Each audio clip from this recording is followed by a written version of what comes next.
sun.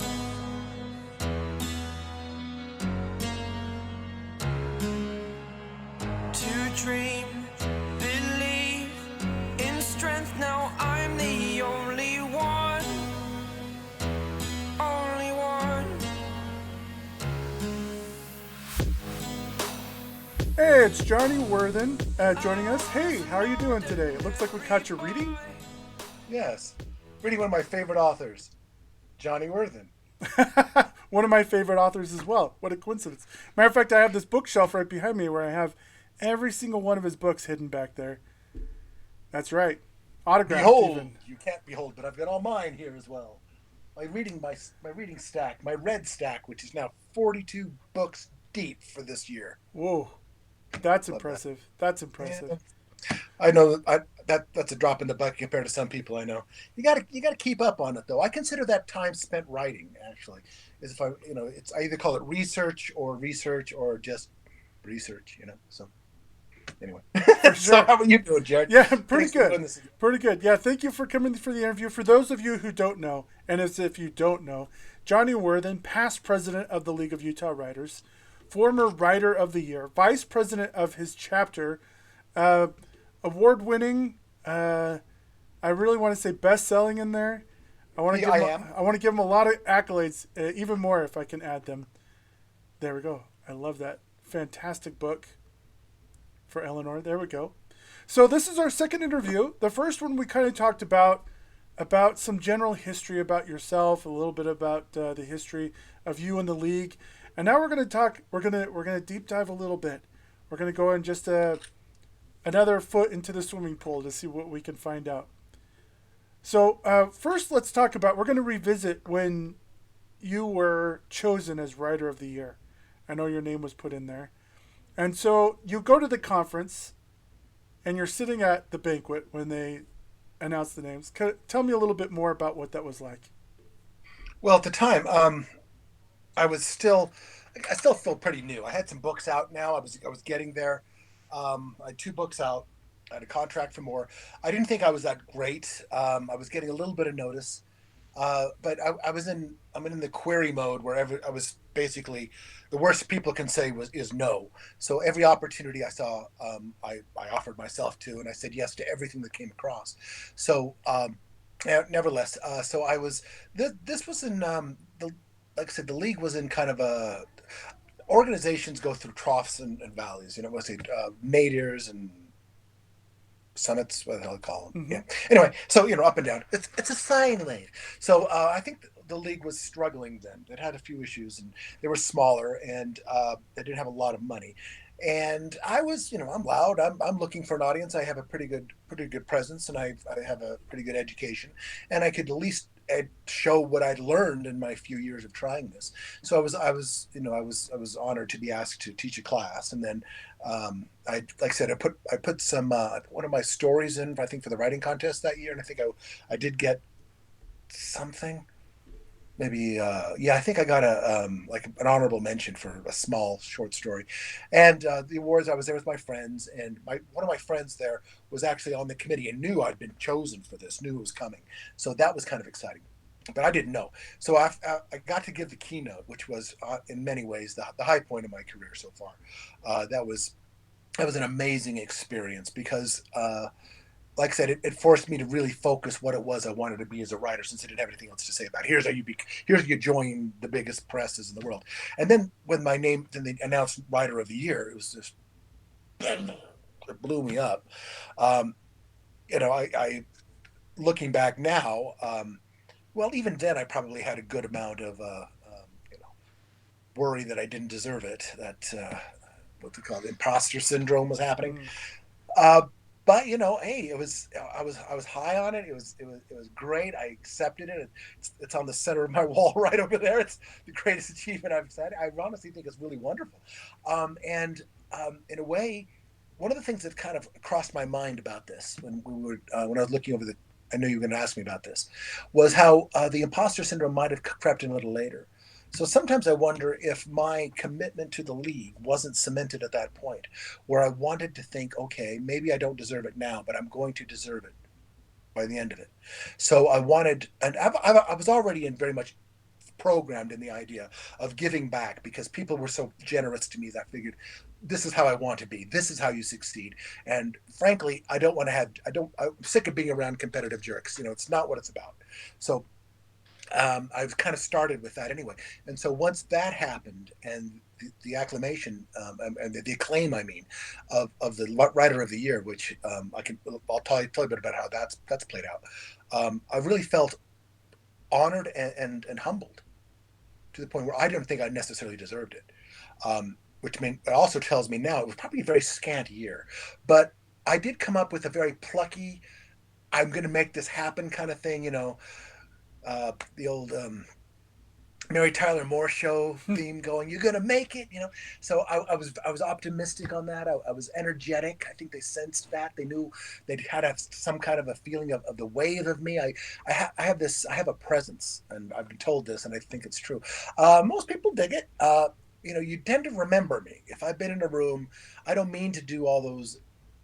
I don't mean to be like a chauvinist or anything, but I do kind of take up space. Maybe it's my size or my boisterousness or well, I don't know, something, my insecurities that bluster out as far as jokes or whatever. So I tend to be noticeable and I have this energy, and this energy attracts a lot of people and inspires a lot of people as long as it's focused. Well, I was very much into inspiring. So, like I said, that happened and I was just dumbfounded. I thought the gold quill for Eleanor was the highest thing. And then this comes and it's just, you know, and it's been difficult because, I mean, I was just so stunned then. I didn't know what else could ever be as good as that, and then I didn't even know the diamond quill existed until I won it. So that's how it was one other place to go. So, but anyway, so since then I really I felt it maybe if I didn't feel like I didn't have the acclaim, I didn't publish enough, or I wasn't doing enough for the community yet. I figured I could definitely turn and make up for it later. That I would make everybody proud, and I would make the League of Utah Writers Writer of the Year mean something that people will say, you're Writer of the Year, and it has meant something, and that's meant a lot to me. I used it in my marketing at conventions for a couple of years. I was told very, very, very, very aptly by Carolyn Campbell that once a Writer of the Year, always a Writer of the Year. This meant I didn't have to slay the next one because I was after that. So, but I hung a big banner. I had a big tie-dye banner made, Utah Writer of the Year, and that was one of my first publicity investments, if you will, for my convention circuit after that. And I was just starting to go to Comic Cons and just writing conventions or just conferences. Well, conventions, different than conferences, where conferences you're there to learn and you're there with peers. Conventions you're there with fans.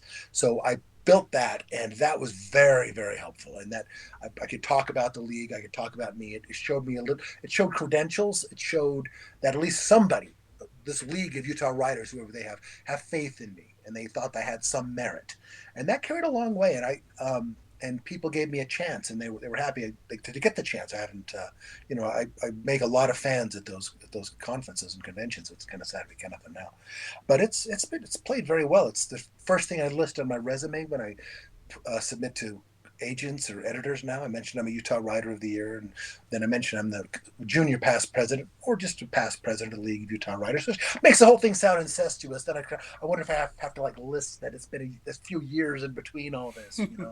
But I don't know. So in a way, looking back, I think it was inspired to give it to me because I really I think I had a lot to do with revitalizing the league, bringing a new energy and a new crop in.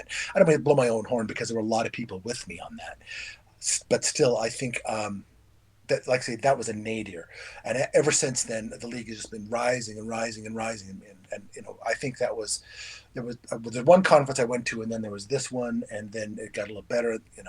We talked about conferences. I mean, they're slowly evolving, and I got better and better and better with them, and volunteered everywhere I could. It was just happy to be around these people who believed in me because validation is everything. In this situation, you get it where you can. I don't know if I mentioned it before, but I always think that writers have this kind of battered women syndrome that as soon as anybody says anything nice to them, they immediately fall in love. And that's why we're so prone to write, to sign contracts, this first one we get, not even knowing if it's good or not. We just don't care anymore. We just want that. Anything, you know, table scraps, if you will. So it takes more advanced writers will warn writers against that, and they have a little more experience in that. But at the beginning, we're just lucky if somebody reads us, you know. So that's I don't know if that answered the question, Yeah, but so that happened. Yeah, that happened. That was kind of nice. excellent. Yeah, and I couldn't. We talked a little bit about how there's no way to not notice Johnny at a conference. It doesn't matter if it's a league conference or um, LTUEs or any place else. Every conference I've ever been to where Johnny's present, I know exactly where Johnny's at. And you're right, it's a little bit of personality, a little bit of color, a little bit of a boisterous nature, like all of those pieces wrapped together, which makes it a fantastic package of Johnny presence at a conference. But let's speaking about conferences. I know you've been to many over the years, many. I know you started with the Hillerman conference. I know you attended conferences in Colorado and Stoker cons and different pieces like that. So when it comes to conferences, do you have any favorite memories from just conferences in general when it comes to being there? Oh yeah, oh yeah. One of the reasons I want to kind of segue from what we were talking about the writer of the year and getting into leadership, which we landed in the last one on, is I'd been to a lot of conferences and had a sense of what a really great conference could look like, and so I'd always kind of try to steal the best ideas and bring it to Quills or the League of Utah Writers. But yeah, some of them have been outstanding. I have I remember I mean, I have some curious ones, but I have some fun ones. Let's see. The names have been changed to protect the innocent. Is that what I'm supposed to say? There you go. Well, I mean, there was always. I was trying to follow. Uh, I was on the cruise ship Queen Mary for a conference, and a friend of mine, my publisher, was helping set up the conference, and a friend of mine, another author, was actually there to babysit George Martin as George Martin toured the ship. And I tried to, since we're friends and I want to meet George Martin, I just kind of fell in Wait, behind him. who's George Martin for those people who don't know who Oh, George? George R. R. Martin. He wrote Yeah. Game of Thrones. He's a big name in writing. I don't know if he's going to finish the series, but he made a big deal out of Game of Thrones, and I got a picture with him. He's a hell of a nice guy. But I really wanted to talk to him, but so I fell in through the bar, and he's getting a tour by the captain himself. I don't know why they have a captain of a ship that doesn't actually sail, but they have somebody, and and they walk through the going to the next place in the ship, and my friend just put his hand on my chest, say, "Not you." It was like, "Gotcha." Try to be so slick, and I'll never forget that. But the best thing about that particular incident is then later at the conference, when we were going home, we were down waiting for our cab, and there's George sitting on the bench, just sitting there alone. So I start up a conversation with him. We talked for like 10, 15 minutes. It was like, that is huge. Just, we didn't necessarily talk about writing so much. I didn't ask him where his books were, if he was going to kill so-and-so or anything. I could have. But it was just nice to relate to him as a human being. And, we talked a little politics. We talked about the boat. I don't know. It's just one of those brushes with greatness kind of things, and that's the thing that really gets it with conventions is you just keep running into these big names and find out they're kind of cool. Once in a while you run into somebody who's not cool, but you often run into somebody who's very cool. And I've been lucky to get behind the curtain a lot, and as a teacher or presenter or an author of some merit, I punch above my weight group currently, as I mentioned. I don't necessarily think I deserve all of the acclaim I'll get, but my classes are well received. Nevertheless, I've since I've been presented, I've been on the other side of the curtain. My experiences have changed a lot. There's like when I was just an attendee, I have certain experiences there that really shaped my career. One of them was I remember I decided I remember the moment I was sitting at an ebook seminar, and this is going to date me, but this is before ebooks were really taking off. They were taking off, but nobody would accept it. And I was sitting in there, and somebody was talking to me about ebooks, And this was just the last thing to be presented before I have to get back in my car and drive home. And I was just listening to this, and I was thinking, geez, what the hell? I've got to do something. And then he talked about self-publishing, which was always just a four-letter word, self publishing with more letters after. But it's something that I never wanted to do. It's like the ego would not accept that. But I realized that I'd had like years and years and years of rejection. And that's why I think a lot of people jump to self-publishing, is because they're just sick of the rejection. And I get that totally. I understand that. And even though there's that stigma about it, nevertheless. So I decided then and there that I'm going to do something. I'm going to take my book. I'm just going to publish it myself as an ebook, just to get myself an Amazon page and to see what it takes me. It was an epiphanal moment. And it was like my entire career turned from that one class. And then I got home and I had 2 offers in my email box to buy my book. So that changed it. But I remember that moment at that conference and all the people I met there and the conversations I've had with everybody, trying to glean as much information as I could from everyone, and how meaningful that was. That's one of the greatest, I returned to that conversation when I switched it, when I became hybrid this last year myself. Other moments have been, of course, like I've met some great friends here. Getting, there's something called BarCon that I've always enjoyed, and I first found that out in Colorado, where I recognized what it was for what it was. It reminds me of the Grateful Dead shows. You didn't understand. It wasn't just the Grateful Dead show. You have the parking lot before the Dead show, and you have more Dead shows. So we just went there for the concert, arrived when it started, left when it ended. So I wasn't much of a deadhead. We didn't quite understand the whole process. And that's kind of where I was when conferences came around, when I realized, no, you stay at the hotel, even if you have a house in town.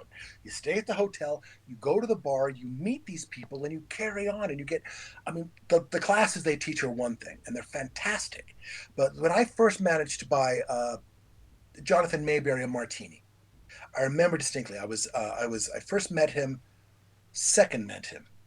I met him originally on the boat, and I think I met him at, gosh, I can't remember how many times I've met him, but I remember buying him a cocktail in Colorado, and we had a great chat. He just was so inspirational. Just chat. He was interested in me. He remembered me. I ran into him again at another convention, and then at Comic Con. And at Comic Con, I can come up to him and say, "Hey, Jonathan." He says, "Johnny, do you want to come to Quills? Give me the date on that." Give him the date. I'll be there. That's the kind of guy he is. So that was amazing. Another great line on that. Oh, I'll go into more of that. Those kind of things. It's just getting out there and meeting people, seeing those. I mean, also I sold my science fiction, which I mentioned last time, Kings, Queens, and Colonies, comes out in 2021. And it's the biggest contract I've ever had, the biggest publisher I've ever had. And I made that connection at a conference, again, over martinis. So I know a lot of people who watch this, because this is Utah, might not understand what a martini is, but look it up. Find out how to make them where you can drink them. The bar cons are just wonderful, because that becomes the interpersonal thing, particularly after a hard day of you go into all these things, your mind is just overflowing with stuff. And sometimes you need to hear things that you already know. Sometimes you need to hear people tell you don't need to do that.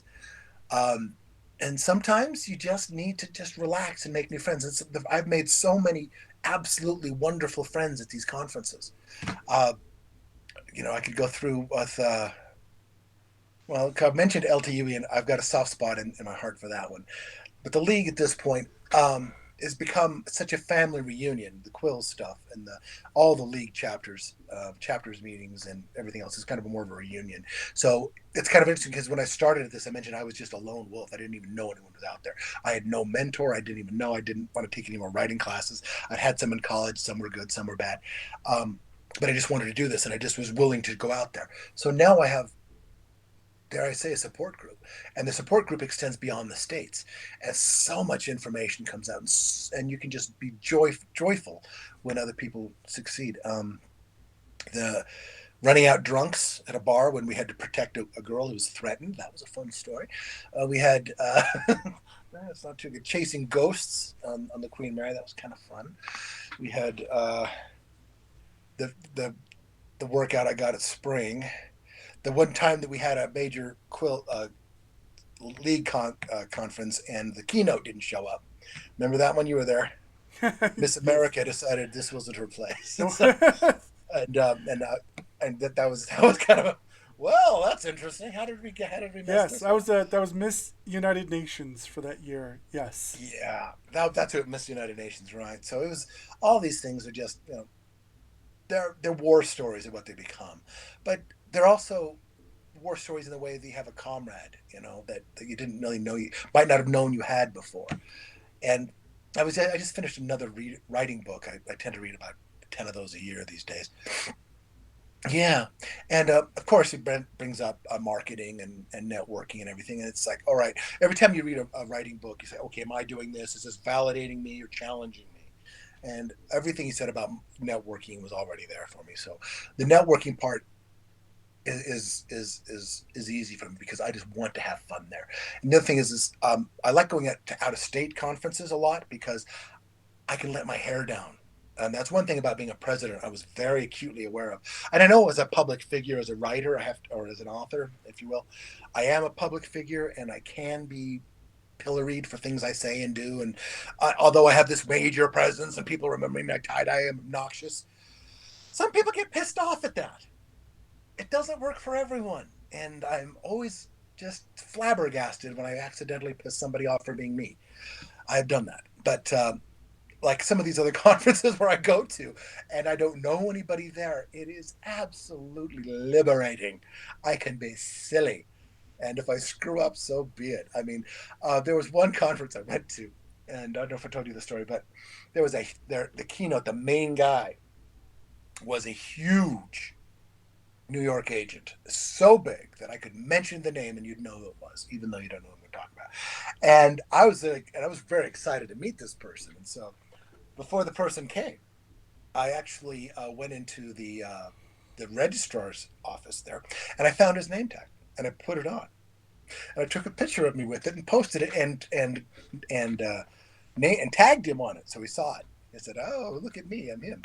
Um, and I managed to meet him, and I think I really pissed him off. He really hated me. So it was like, "Oh wow," and but I think he remembered me because he teased me incessantly.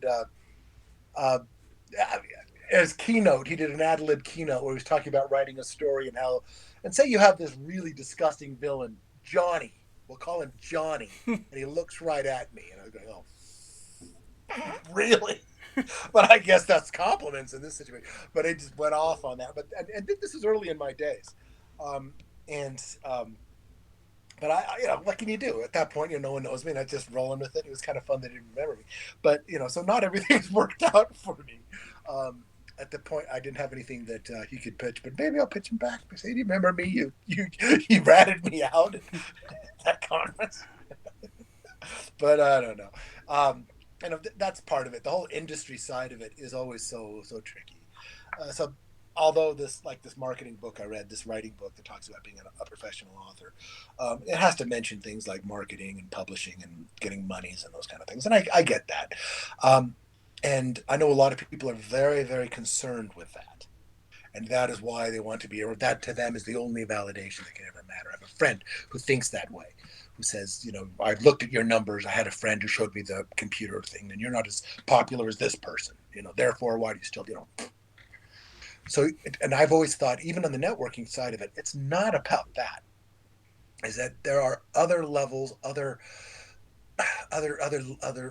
ways to value, I guess, what we're doing. And so the connections I've made, the people, the kindness, people, like say people, I mentioned before, the sympathy and the empathy you get from other writers who have been there.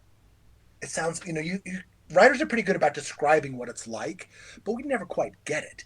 But once we talk about that one rejection we got, or our first sale, or when a fan sent us a letter, those kind of things, we can really connect with that in a way that other people really can't. And so, I don't know why. I've never.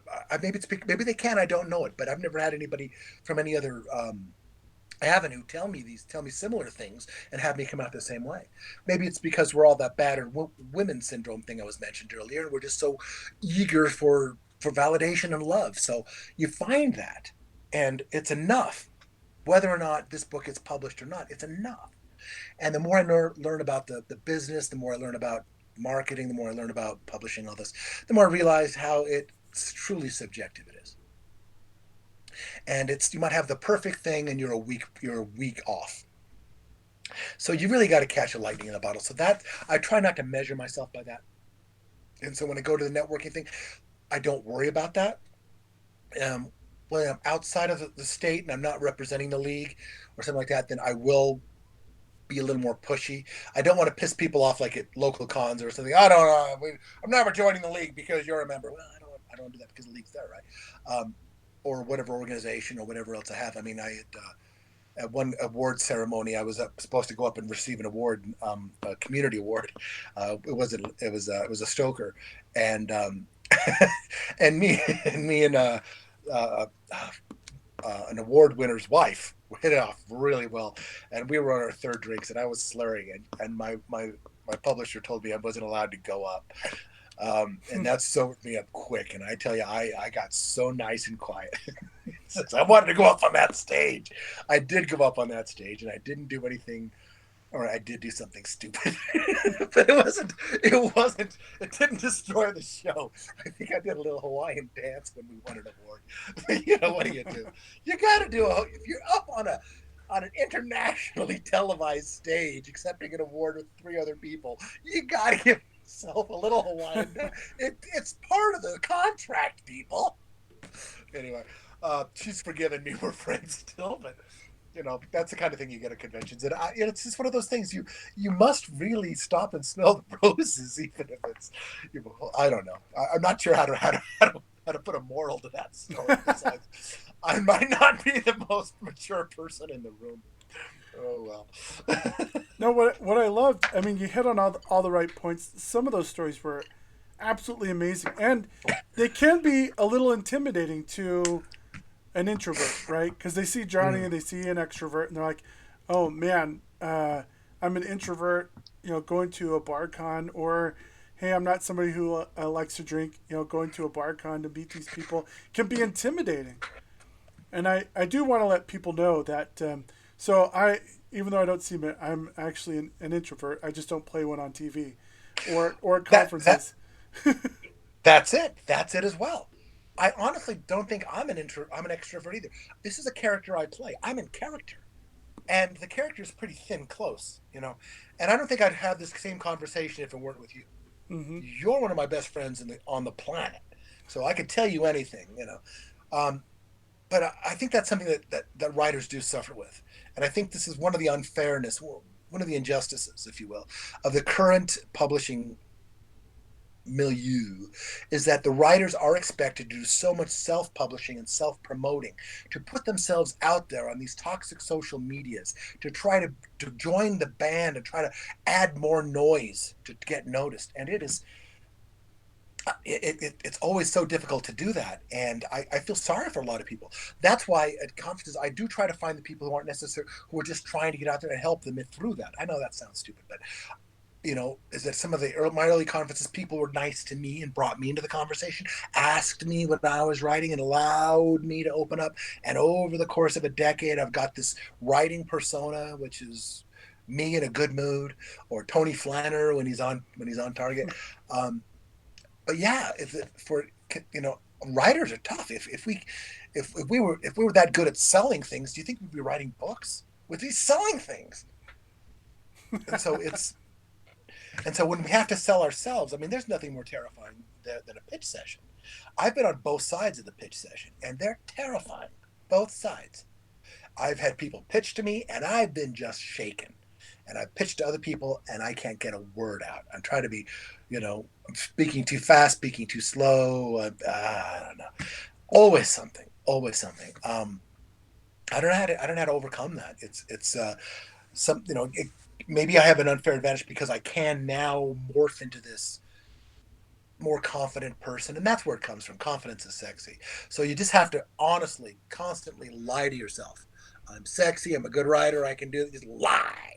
And once you've convinced yourself of these blatant falsehoods, you can force on and present yourself as that person you want to be. And also, writing conferences, for the most part, are the safest spaces I know. I thought Comic Con was safe with all the furries and costume people, but that's nothing compared to a writers' conference where you get people who are honestly trying to write. Oh, you'll always get a couple of the dicks, but they're like few and far between compared to the rest of the people who are just happy to be there among their tribe. I know I didn't coin that. I wish I had. It's a good phrase.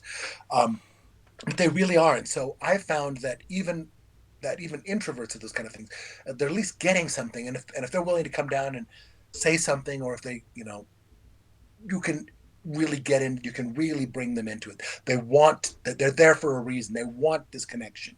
So recognizing that subconsciously, you don't consciously think, oh, this person needs connection, I'm going to be a good guy and connect with them. No, it's just who can I bug? You know, you're buggable, you're buggable, and then I usually push my limits. But I don't know. Yeah, so that's tricky. So that's why writing chapters and things the same way. I mean, we have, there's a, at any given time we might have like 500 members in the league. Hopefully, we'll be up to 500 again by the time this airs, once we get everybody to renew during COVID. But of those, maybe only 200 are active in writing, but they still want to be in the group. They still want to have that avenue. They still want to support us. And so I'm okay with that. And that's the same thing as I'm okay with people who don't want to be published. I'm okay with people who do want to be published. And in many ways, they're more limited in what they're writing than the people who don't care as much. The freedom I have in my writing, particularly recently, is I've had a little success. So I don't need to put up with a lot of. I get a couple more doors open to me. I don't get shot down in the same way. I still get shot down. What am I saying? Um, I have a little more clout in there. Not that it's taking me a lot of places, but I have a little bit of clout. Also, I don't think I have that much to prove anymore. I have more to prove, of course, but it's given me a little bit of. I don't want to quite call it confidence, but a little bit of, it's going to be what it's going to happen, or it's not. I think of I pitched a bunch of agents since my last agent, like I say, is ill, just to see what it was like, to get back into the swing of things. And I was more calm because, not only have I been there, but I'm not certain I need an agent, which is just the way to be. There's an old, I'm back about talking about publishing again. That the adage is, scared money never wins. That's a poker adage that if you're scared of losing your chips, you'll never go anywhere. And I don't know, maybe that applies to this. That you have to, in other words, I guess what I'm coming down to is the same thing. That's the central theme is you have to value your writing for other things than just other people paying money to read it. And that's it. So whether it's and one of the real values I get for being a writer are those writing conventions. I can walk into them. I can often participate, or even as an audience member, I get a lot out of it. It's how do you make friends after college, and if you don't like the people you work with, what are you going to do? Say you're not religious, you don't have a ward. Maybe your ward's full of all the jerks. They don't wear a mask. What are they doing? And so I don't know. So how do you meet people like this? And this is it. This is it. Anyway, Yep. sorry. So No, yeah, context. absolutely. I don't even know what the original question was anymore. No, so we were just talking about conference. I was just saying how it could be intimidating for introverts, and really Oh yeah. the moral, and really what Johnny was tying in there was, if you take a little bit of a chance attending one of these conferences and trying one of these things that are outside your comfort zone, almost every time will reward you in some form or fashion. I can't tell how many times how I've been intimidated by an author, and they were at BarCon, which just happened to be, outside the bar at LTUE, and we're sitting at a table where there's a bunch of authors, and I got to sit down and play a game with these people. You get to see that they're human. You get to kind of connect with them, and it's fun because you're having fun and you're enjoying yourself, and then you can have a real honest conversation, and that's when you can get the best nuggets of information Even if it's just out of the blue, oh man, I've been trying to do this thing, and they're like, just like Johnny said, you don't need to do that thing, or you're going about it just slightly wrong. Try this, and that little tweak is the key that unlocks everything. But so we're gonna shift gears here. I love conferences.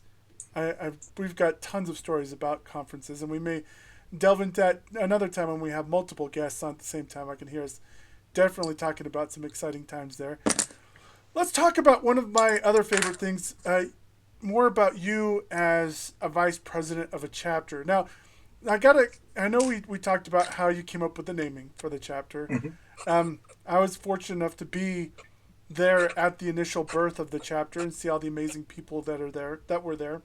A lot of support for the chapter, but it's partially because there weren't chapters popping up everywhere back at that time. It was, you had like 3 chapters in Salt Lake Valley to go to, and you had to travel pretty good distances to get to any of them, and they typically weren't flexible on which nights they were meeting with people. So you kind of, it became tough for some people. So it was exciting to open a new chapter.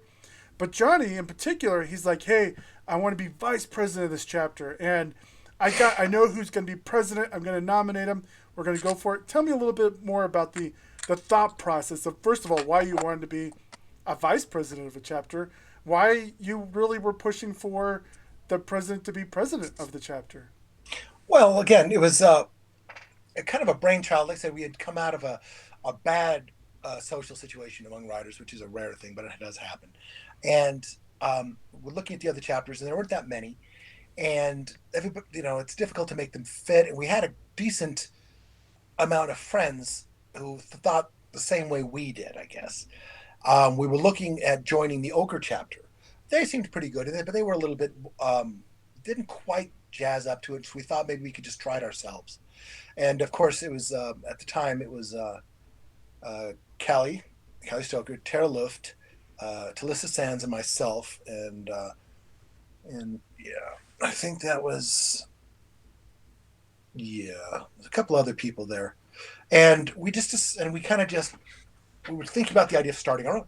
Basically, I think it was a problem where we were meeting. Maybe it was, I guess, gosh, it was so long ago. I remember we wanted to do it. We wanted to have control of it so we could go where we wanted to. We were very much still burned from some of the weird, strange politics that had driven us out of the last groups. We're members of all the groups. At least I was, still am. And we had a personal falling out. Actually, everybody fell out. It was a really messy situation. I'm not even sure what happened anymore. But a lot of people were really upset and stung by it, that that somehow this got stupid and people are being kicked out of it. There wasn't a league chapter. It was just other writing organizations trying to compete. And people were getting kicked out because they didn't toe the line. It was just this weird power grab. We don't know what the hell's going on. So, it was kind of, I guess what I'm saying is, the same way I tend to write a book and start with an idea and I try to form a story around it. We had an idea. We wanted inclusion. We wanted to be friendly. We wanted to keep it light and positive. We didn't want it ever to be so heavy and nasty to competitive or power hungry or anything like that. We were always about opportunities. We were always about accepting writers who have different goals and positive experience, just a community. That was first and foremost. And that allowed, and by starting a new chapter, we allowed ourselves to kind of focus on that core, that core idea, Let's make a note here. And we had enough people to join us, and we're loud enough. And I always mention it to my class, my students about these other chapters. We were loud enough and new enough and aggressive enough and aggressively, if you will, inclusive, that we wanted everybody, and everybody was welcome. We wanted to make everybody feel like they had a home here, a safe place. And that really shot us up. And then we had a lot of people joining us. And then we did something that no chapter had ever done before. And that's when we're talking about how can we offer the best opportunities for these people. And again, we're all just excited about this. We're not doing it for ourselves. We're doing it because we are doing it. I guess it's a selfish thing when we want to help others. I mean, I was just reading a book on reading the Bhagavad Gita, if you will. And anyway, one of the Buddhas is service, and you find enlightenment through service. And I think all of us had a little bit of that Buddha in us, so we just wanted to help people. And I think I was definitely the most accomplished at the beginning. I don't know where we are now. A lot of people, we see also a lot of people who leave the league after they get everything they think they need, and they go out, they go do their own career. So we also wanted to deal with that. But what I'm saying is that how could we help these people out? So the first thing we did is we decided we will concentrate on the writing contest. We will get everybody excited about the writing contest. We will talk about the writing contest. We will critique the writing contest, and we will enter the writing contest, and we will have fun, and we will get validation on that way. And we did rather well in the writing contest. Who knew? And then the next year, we decided to change gears a little bit, and our chapter is still growing. And to make it even grow bigger, we did something with the chapter done, and that was we decided to publish our own anthology. There were enough of us in there with self-publishing experience and hybrid stuff and that kind of information, that kind of who had gone that path, the non-traditional publishing path, who could help us along these things. With that in mind, and everybody's excited to help everybody, we started to have writing for an anthology, that at the end of the year we would create an anthology. The short stories, flash fiction, poetry, 5,000 words and less, about themed around the idea of the zodiac. Each month would have a different zodiac to write about, and and if I didn't tell you that the theme was the zodiac, you wouldn't know because the book stories are all over hell. But anyway, and we read them, and we took them in, and we critiqued them, we sent them back, and we basically polished every story up until it was publishable, and then we published it. And for a good chunk of our authors, this was their first writing credit, and I think it's an absolute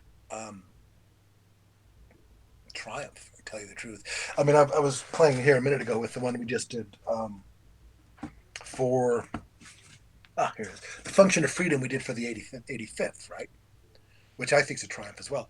I get to write a couple of them out, but this first one kind of showed the way to the other chapters that they could do this. Whether many of it's been other chapters have done this many times now. Even though we started our second a couple of years ago, we're only starting our second anthology now. But nevertheless, this did show everybody it can be done. The book is big; it's got all kinds of stuff. It's, if nothing else, we have created a family heirloom. I don't know if we did a lot of marketing to do this, but everybody got a piece of it. They have their own Amazon page. They're actually published. I think we paid to give. I don't think we paid or not because of the contest rules, but we might have. But we give everybody an opportunity, if only to see the process of publishing, if this is what they're interested in. Writing the story, submitting it. They had to submit it as they would a regular query.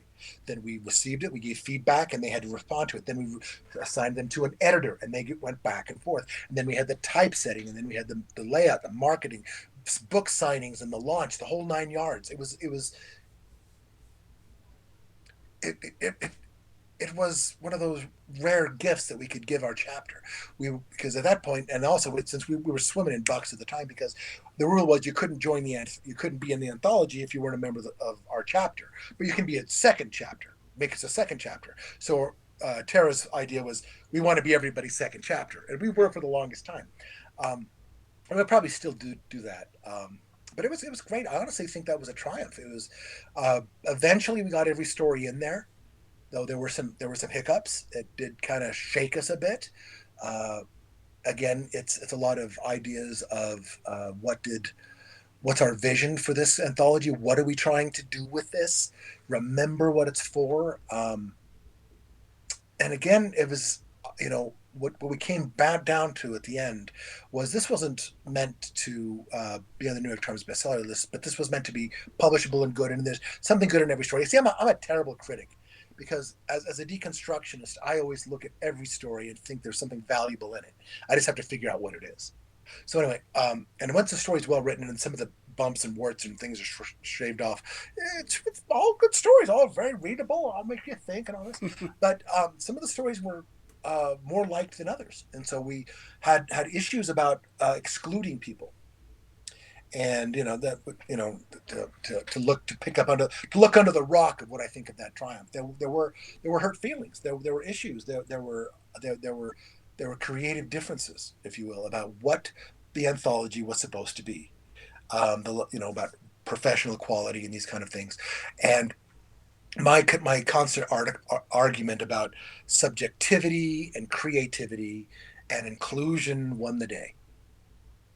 And again, I'm very proud of the anthology. And for that one in particular, it took some work on a lot of work for some stories, but eventually they all got to a place where we could put our name on them and publish it.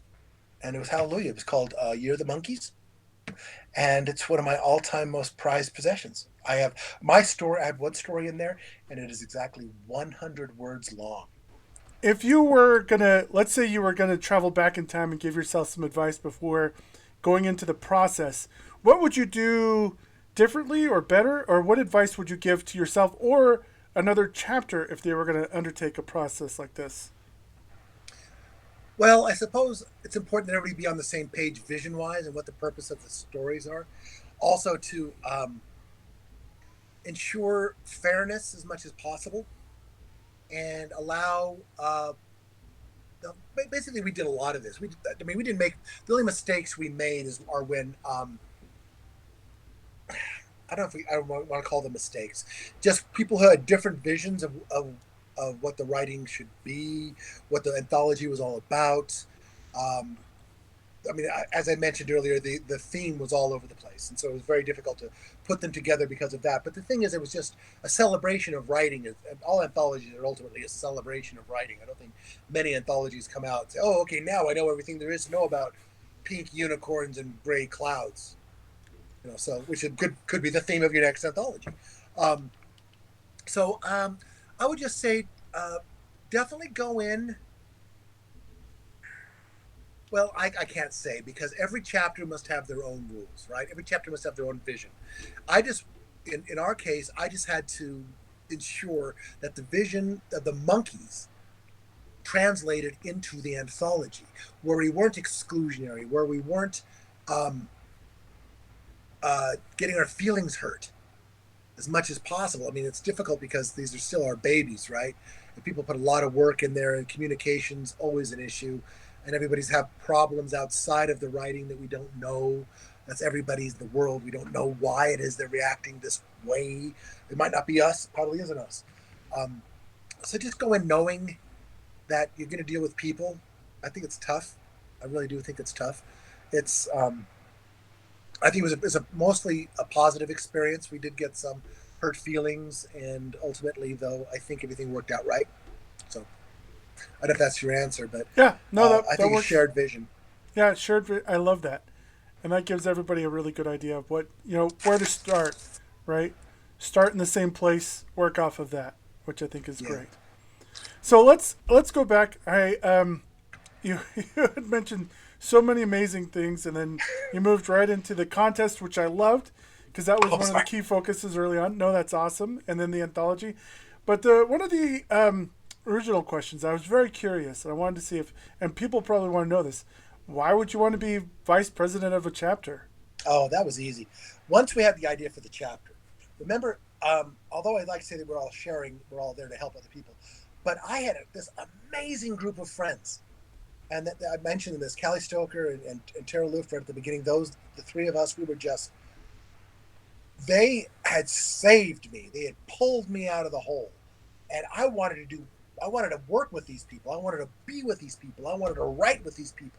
So in a way, it was just this nucleus, and I will get involved any way I possibly can. And Tara has this innate ability to lead and get shit done. It is uncanny. As a matter of fact, it's. I like to think of myself as an inspirational leader, and I'm very positive. But Tara also has the added ability of knowing when to work, getting things done. Seriously, she is a can-do kind of will-do. It's happening, and you missed it kind of girl. And so that was easy. I want to be with them. I want to be with Callie, who's just another inspiration, right? And all the early monkeys, everybody.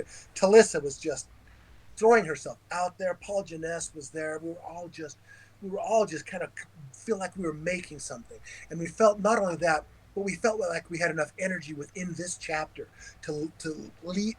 Even at the beginning, I kind of felt it, that we had this enough energy to percolate out to the whole community, whether it's the writing community or just League of Utah Writers or the world or something. We kind of felt that, and I couldn't have done it alone. I wouldn't have done it alone. Nobody was trying, but as a group, and you were there too. Come to think of it, yeah, you were there too. We had to get you in there. So yeah, I remember the day the four of us talking about leadership and everything.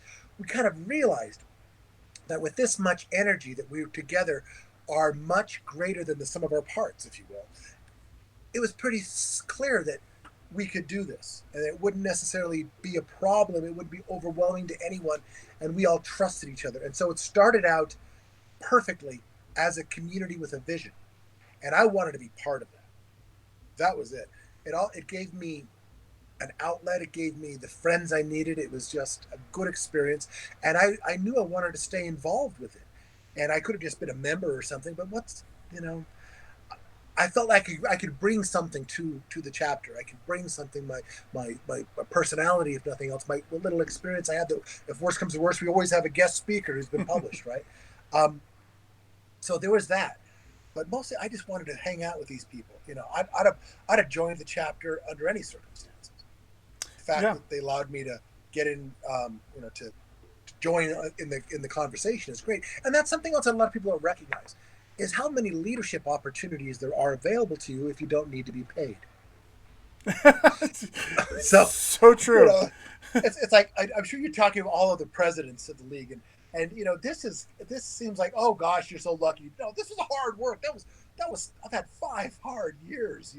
The president, that's a hot seat, no doubt about it. Yeah, people don't know that you used to have a full head of dark hair, and gosh, I had an afro, man. I had a. Yeah, that's tough. So there's always a dearth of responsible people willing to take steps, and there were enough of us to get it going. I mean, it's the kind of thing. The original idea could have easily died. It could have petered away within a week or two, a month. The bad writing experience we had that led us into this, that lasted a year, maybe, and life support too. This is going strong. We're still loving this, and so. Good people. I wanted to be around good people. I wanted to be around people who saw things the way I did, who God dare I say, who loved me and who I loved.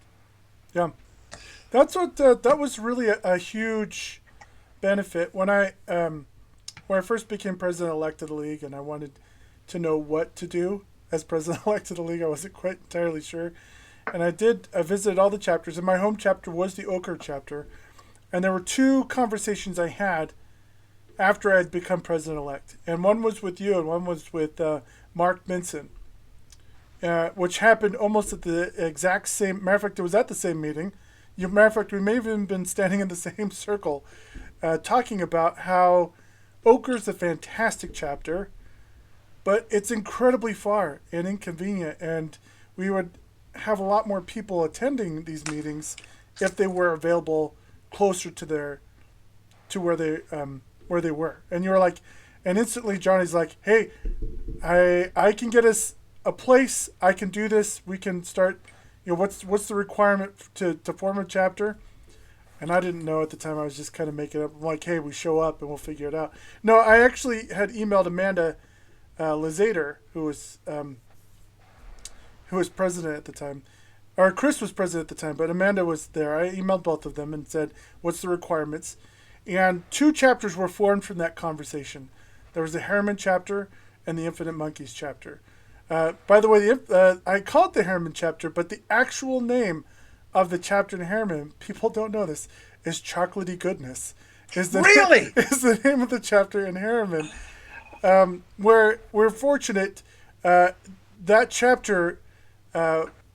the former president of that chapter, John Olson, is the current president of the league. And one of the very first vice president of that chapter, Charlie Holmberg, is currently the writer of the year. So a lot can come a long ways from volunteering and putting yourself out there to these chapters. It is kind of one of those things. I asked, I've had conversations with many volunteer leaders over the time because I constantly was asking people to volunteer for new positions or new presidencies. after they're done with them, why they elected to give up sometimes hundreds, thousands of hours into something they're not getting paid for and may never actually get real like recognition for. Like why put yourself out there? And I loved Johnny's answer. That kind of hit it spot on.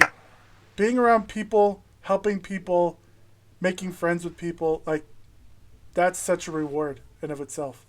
It's the only thing there is. Everything else is just gravy. Everything else is just noise.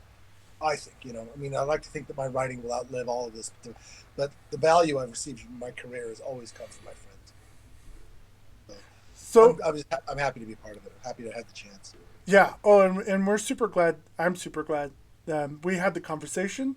I'm glad we had the conversation at Comic Con. Glad we had the conversation. It's really beget the friendship has really beget a lot of good things, which I'm glad for. Now let's talk about something not all chapters currently do. Matter of fact, only a couple I think do this thing that the monkeys had done. Now I'm certain other chapters or parts of the organizations had done previous, but it was really interesting because I got to be a part of that. We're talking about the Infinite Weekend. We're talking about the retreat that the chapter elected to do. Like, how did you guys come up with deciding to do this? That's funny. I don't know if any other chapter did it before us. I'm sure they did, but it hadn't been in recent memory. But we were talking with the leadership, Tara and and when talking about bucket list things we want to do, and I was talking about how, how the league has given me so many of these things. How would I say? I forgot. Anyway, how many the things, my goals I've actually achieved, just not how I thought I'd achieve them. And one of the things that I always wanted to do is I wanted to host my own retreat, like in Tamara Drew. I was just watched that movie Tamara Drew. It's based on a graphic novel, and it was 2004. I don't know what it was, but it just pompous writer has a writing retreat in the country. And I thought, I've always wanted to do a writing retreat. I wish I had a house big enough and I was famous enough that people would just come and spend a weekend and we could all write together. And Tara, bless her, freaking I can get anything done. Heart just grabs it. Why can't we? I didn't have an answer. So the next thing I know, I said, okay, well, we're serious. Then do we have money? Yeah, we got some bucks. We can always charge. So then I'd taken my step family, my wife's family, taken us up to this cabin up in Colville. Big extended family, and there's no way we can ever have a family reunion in one place. We had to get this humongous castle up in Colville, and I said, we can call these people. This house would hold us. And I called them, and they were too expensive. But then we found out we could go during the lean months and get a decent price. And so that fell into place, and everything just started falling into place. And the idea was, let's just have a writing retreat. We actually formulated it partially along the lines of a professional one. We thought about having speakers, but then we've kind of divvied among ourselves, kind of if you will, a potluck conference, if you will. And it was fantastic. It was absolutely fantastic. It was everything I wanted. We all got up there. The bedding situation was just perfect because we had to share beds with people we weren't related to. And I got great stories about that to this day. But it was just that camaraderie. We all helped cooking. We all helped clean. We all wrote, and at the evening we'd all read something wonderful that we'd written. We had drinks. People threw up. People got mad and left. We had drama. We had love. We had everything. And it was a hit. Next year, no brainer. We did it again. We sold out every year. Then we moved it after I think 3 years. For our fourth year, we moved it to a bigger house yet in Harriman, which was even to hold even more people, and it was actually less expensive. But it was, the idea being that we really didn't leave the house much anyway. So if we just have this humongous 8,000 square foot house, that'll be all we need, And then we always go in the kind of crappy weather anyway, so it's got some snow or something, it's hot tub. And so that was fun too. And what I loved about them is, selfishly, at that time of year, and it was always after the Quills conference, it's usually in October, that would have it, and I always needed a jump start in my writing. And every single time it did it.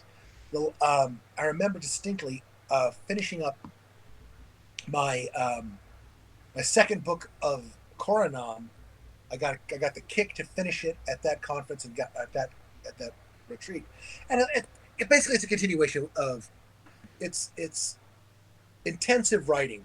There's you can dick around, you can play around, you can be on your phone, you can do what you want if you want to, but everybody's there writing, and so it's heavily motivated to sit down and write, and just getting in front of the typewriter and yeah, you're gonna write crap for half an hour, you're not used to it, but then you get into the rhythm, and everybody was being so productive and so excited, and we had contests, we had swag, we gave it away, we made a big deal of it. It was a party. How can you not love a party with your friends for 4 days? What's not to love? As a matter of fact, it's so good that this year, since we can't get together, we're actually going to do it virtually next week. I'll let me know how that goes. I'll let you know how that goes. We're going to do a virtual conference. This is easy because it's open to everyone. It's free, and I'm not pitching it, but I'm going to see how it goes. Can I get the same kind of experience? At least I can't get the same experience, but I might be able to get some motivation, some inspiration, and some camaraderie again. And then next year, hopefully, we'll be able to get at the house again and get stupid and um, have contests and eat. And, So, they're just great. so I have to ask. So, if somebody wanted to go to the retreat next weekend, like, how would they? Like, is there like a deadline for them to RSVP, or where do they go for Well, something like that? I think at this point, there's a sign up sheet at the league at the Infinite Monkeys website blog. I can probably get that post, but we have a website. You can find us from Facebook, then go to the site. There's a place to sign up. We'll have Zoom rooms, and kind of since we've learned so much from helping with quills and spring conference, we figure we can actually pull this off. But I don't think there's a deadline, and like I say, it's free. We're just going to open it up, keep it running all weekend, do sprints, have separate rooms that people want to get together and talk about this or that. Maybe we'll all probably cry together. I'm sure we'll have a bar con, which actually it was kind of fun. We actually pulled a bar con off at Quills. I think we talked about that. Mm-hmm. That was fun. Granted you're in a Zoom room, but I'm talking to all the great people again, the agents, the editors, the big names, the little names. We're all we're all hanging out together. Anyway, One that's of, going to me. I wanted to mention one of my favorite memories. I had the opportunity. I was generously invited to show up 2 of the years. Just surprise show up. Nobody else knew I was coming. Only I think Tara and Johnny. And I came up, and anybody who knew me had only seen me in a suit. And I came up there wearing my jean shorts and my t-shirt. I had my laptop. I got there at I want to say 4:30 in the morning, so nobody was up yet. They gave me the code so I could come in, and I sat down and I started typing. And as people wake up, they would come, they would wander past. And then it took them a while for people to realize that it was me sitting there at the table typing. And it was such an amazing experience. The first time I went, and I was only there for one day, and it was super amazing. I wrote my short story that ended up in the anthology, the Monkeys anthology. All the bones of it are right there. Yeah. And then I also got to witness an amazing event, and that is Johnny Worthen decided he was going to undertake an amazing physical feat while we were there. And Johnny went out with some people, and they were going to break boards. And I have pictures of this. I actually have video of Johnny out there breaking boards. Just taking a moment to do something different and new. And the experience was unbelievable because you got to relax a little bit. You got to write. You got to ask each other. And what I loved is that there were places for you to go if you wanted to be in a bubble. You could be in a bubble. If you wanted to be more in a public semi-bubble, or if you wanted to not be in a bubble, all those places existed. And you could go and be wherever you wanted to be and get to enjoy the company of fellow writers and joke and laugh about stuff. I had to share that memory because That was great. I loved watching Johnny breaking boards out there. And of course, we'd break out the board games. We'd have yoga in the morning. I didn't do the yoga, but I did try to break the damn board. And then we also opened up a ceremony where we would write down things we were going to get rid of. we had a fire outside, and we wrote down things. I'm going to get rid of my self doubt, and we would burn it up in a ritual. So it's kind of a mini Burning Man, and it's just wonderful. And again, I'm hanging out with these very cool friends, and it reminded me. And again, I think this is I feel so blessed, so fortunate to have this, because before this, I think, and around me, America is very insular, and we get in cars. We don't get a lot of contact with other people, and people are hungry for this. We people are social animals, believe it or not. Contrary to what that crazy drunkle says, it's true. And so all these people were so giving and caring and friendly. Occasionally somebody would break something, would deal, but I mean, it's just great. We're all there. We're all just friends. It was just such a. There's a word in Danish which I've yet to find a really good translation for. It's hyggelig, which means it has good sense, a good cozy feeling about it. Cozy doesn't cut it. It's hyggelig, which means almost a spiritual binding. It's very warm and cozy and welcoming, and that's what they've been. And you get a lot done, and you learn stuff, and going around everybody reading something that they've written, that was always wonderful. Then you get swag bags. They got coffee mug with a monkey on it. That's great. And you don't have to, and it's cheaper than a hotel room, and everybody's eating together. And I don't know, they're wonderful. I honestly think it's one of the best things we do, and I'm glad we're still doing them. We were talking about doing one league wide too, and I think that's a possibility that we can actually open this up to larger areas. Finding venues is always a tricky thing, but I think it's doable. I think 6 years ago, I don't think it was doable, but now I think it's doable. I think there'd be enough people. I think there are now at least 2 chapters who are investigating this. We've had several different chapters join us, and I think, sky's the limit. Yeah. The fraternity, sorority, the bonhomie of writers. What are you going to do? Yeah. We Matter of need fact, companions. I think I saw, and I don't know which one. I think one of the cast chapters actually did a little mini retreat, which was kind of cool to see more chapters opening up to this, because when I was talking with Amanda, when I was first going around to the league and talking with the chapters, I noticed there was this huge difference of the core of the chapter, the enthusiasm and the talent, and the chapters who would go out and break bread together after the meetings. And it wasn't just then, it was just other events. They would get together and hang out. They would form these strong bonds and relationships that allowed them to be more honest in critiquing. It let them know, it let them also, if I got a rejection letter from something I thought for sure was going to get in, I could share it with somebody. I could be vulnerable to them. And when you spend something like a retreat, it's just like breaking bread together. You get to bond. Oh, it is breaking bread together. Right, it is. It is breaking bread together. But even So if you you're don't cuddling up with another writer at 3 a.m. Yeah. So it gives you the opportunity to see what's going on and form these relationships that make the group stronger, make your relationship to people stronger, and it improves your writing not just because it gives you the opportunity to write, but also when those people read your work, you have that relationship that they can honestly, this character sucks. You're like, oh, wow. But I needed to hear that. I know it wouldn't be like that. Don't get me wrong. Nobody's critiquing like that. Jody hasn't given me that kind of critique before. But let's just say, I'm just saying, if there's some harsh truth to a work, it could be said, because you have that relationship. Now, what I love, of course, is the league in general. We want to critique and give honest critiques and help people, and it does. It really does. It's all subjective, though. I mean, what I'm saying is that the harsh critiques, the truthful. Well, No, yeah, but no. I just mean your taste versus mine. At some point, you it's can give true. me an opinion, but It's still, absolutely. But sometimes, and what was the phrase? You would mention this all the time. You would say, if a few people said that your work was something wrong with your work, if something's wrong with your work, then they're probably right. But if they tell you how to fix it, then they're wrong. yeah. Still, Neil Gaiman stole that from me. There you go. There you go.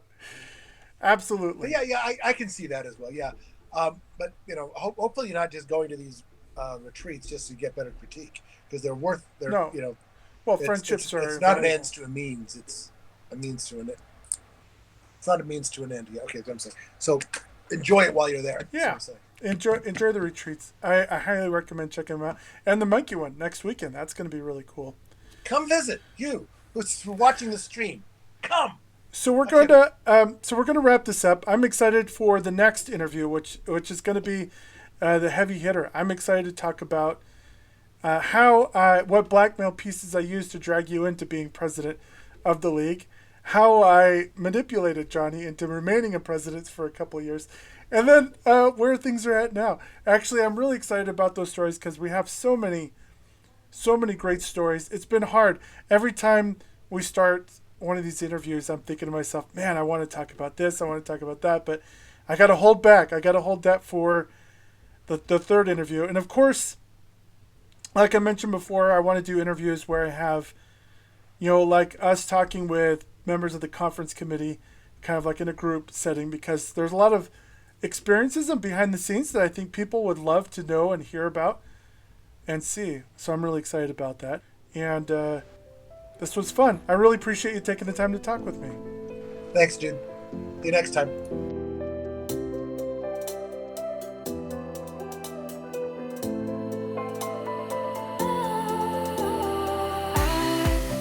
Was wrong to say I wouldn't change a thing, 'cause in the story of our lives, the best of times